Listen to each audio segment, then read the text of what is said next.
Terima kasih Anda masih bersama kami di Selebes Petang. Pemirsa, kelangkaan BBM jenis solar kembali terjadi di SPBU Tamalan Rea, Jalan Perintis Kemerdekaan depan pintu 1 Unhas.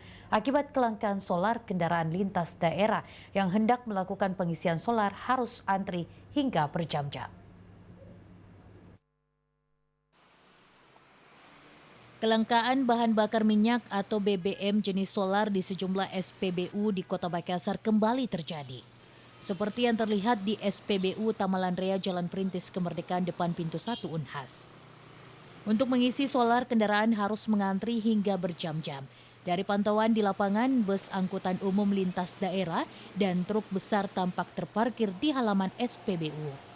Salah seorang sopir bus angkutan, Suherman, mengatakan dirinya bersama rekan-rekan sopir lainnya antri di SPBU Tamalan Rea sejak pagi hari.